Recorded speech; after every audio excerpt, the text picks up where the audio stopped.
Hi everyone, it's me Darlene. I am back with row 8, part 2. I am going to be putting it together and we will be done this row.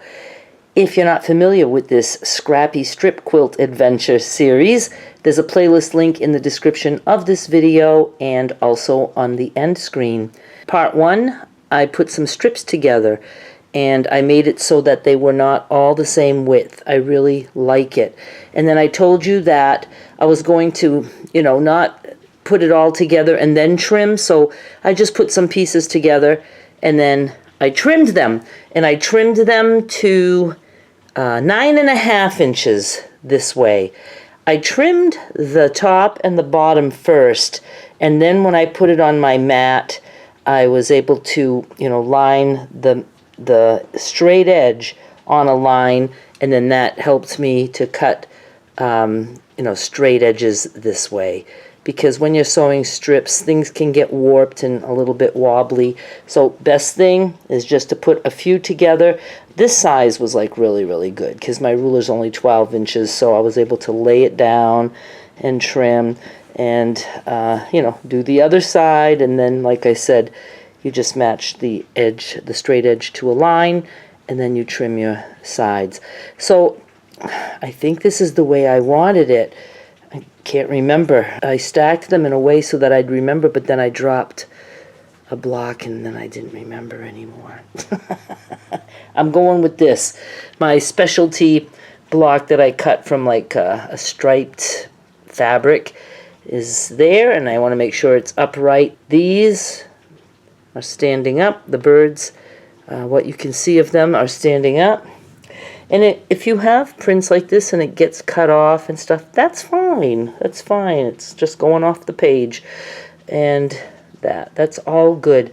All right, so I'm going to sew these 4 pieces together and I'll be right back. And I want to remind you that when you're sewing pieces for a strip, don't line up this edge, even though you just trimmed it. You line up the top and the bottom. If you line those edges up, see, mine are really good. If this is crooked, well, you can trim it if you want to make it even.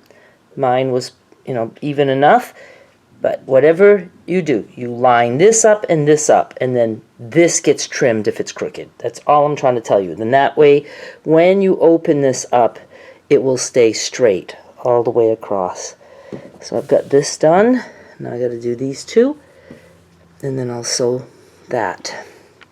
Let's compare the 2 rows. This is still my favorite row. I just love the variety of the strips and the narrowness and the selvage that I tucked in there. Oh, I didn't think of that. I could have put a selvage in this one. Okay, this one is the big one is a little bit wider than this one, so we don't have to worry about that, but we may need to make these a little bit bigger, and that's easy. We just add a couple more strips. Now, you know what I'm going to do? I'm going to measure each row this way, and I'll add all that up, allow for the seam allowances, and we'll see how much we've got going so far, because I would like it to be maybe at least, there's thunder and lightning happening, I love it, at least 60 tall. It's got to be at least that. And okay, so let me do that. You know what? We already have 61 inches of fabric. Except for this guy. I didn't trim this guy. The edges are still pinked. I think I just got tired. I didn't want to. So this is 10, but I'm counting it as 9.5 because I will be trimming that. But we have a total of 61 inches. We're not going to need another row. However, we will have 7 seams. Each seam loses a 1/2 inch. So that's 3.5 inches we will be losing. That brings us to 57.5 inches tall. And over 60 is great. I like a quilt that's longer than wide. And I think the width is going to be probably 45, maybe 43. You can always add a border. You can do whatever you want. So I am going to come up with something for sashing between the rows. Doesn't have to be very wide. I like 2-inch strips. But you know what? I don't like just all the same.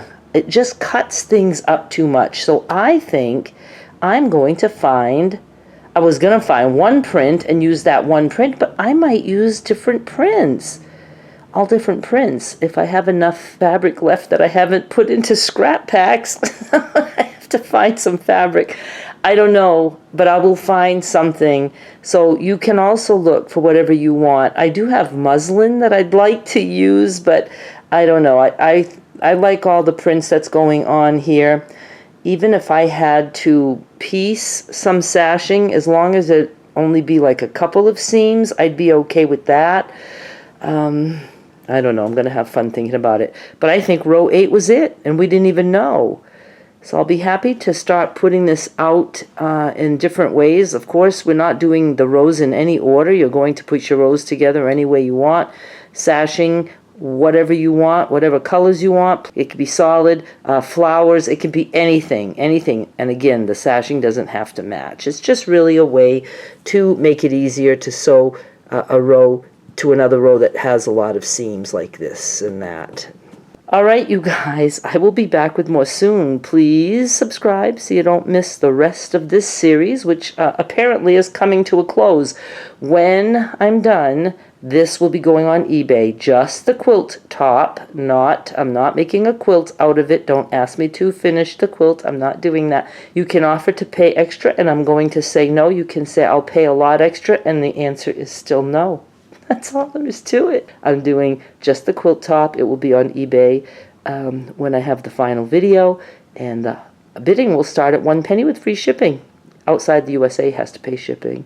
So please stick around. I'll try to wrap this up, and I plan on doing Christmas quilt next. Quilt top. Thank you so much for watching. I'll be back with more soon. Bye.